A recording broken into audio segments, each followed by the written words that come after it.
Sir Topham Hatt had ordered some special coaches from the mainland. He was to have a special service that ran all the way to Manchester. It was going to be hard work, but the engines were up for the challenge. The Fat Controller wondered who to put on the train. He thought about Emily and Henry, but in the end, he chose James, which made him going into a boastful mood. "I'm the most important engine on Sodor. That's the reason he didn't choose you, Henry," said James. "Well, I never ever wanted to pull that train anyways. Do you actually think it would be good for your boiler, James?" "Would you all be quiet and go to sleep?" asked Emily. "I think so. It's only a train. Also, we have work tomorrow." "You're just cross Sir Topham Hatt didn't choose you," said James. "Maybe a bit, but I still have the express to take in the morning." James knew that Gordon was jealous. Early the next morning, the Fat Controller came to see James. "Tomorrow, as you know, you will take the special train. We haven't given it an official name yet, but you shouldn't have to worry.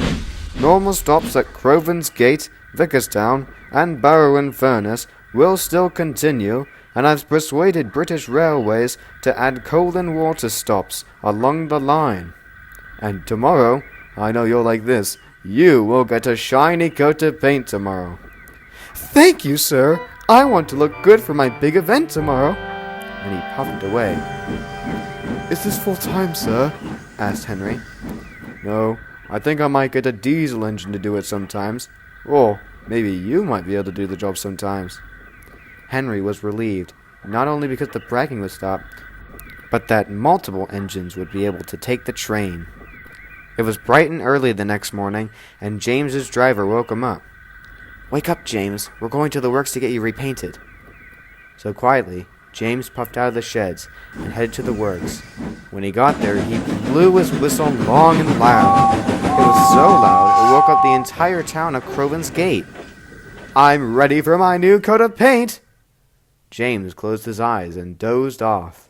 But the workmen were very tired and thought James needed a completely different color of paint. So they set to work. When James woke up, Sir Topham Hatt was there. "Come along, James, it's time to go." James looked at his new coat of paint and was aghast.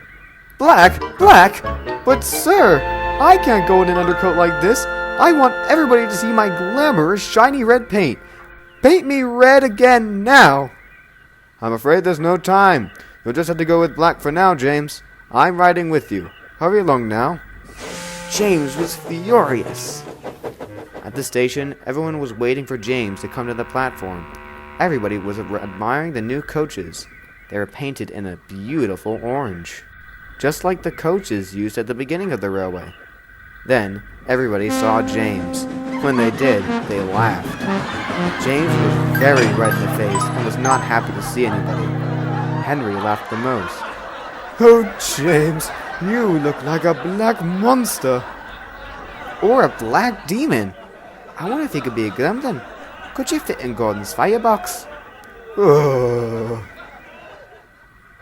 After Sir Topham Hatt made a speech about the train, the people got in, the guard's whistle blew, and James was off. He hoped no other engines would see him. But as he passed by, many other engines and people saw him. He passed by people taking his photo for the newspaper, and engines laughed at him as he passed on.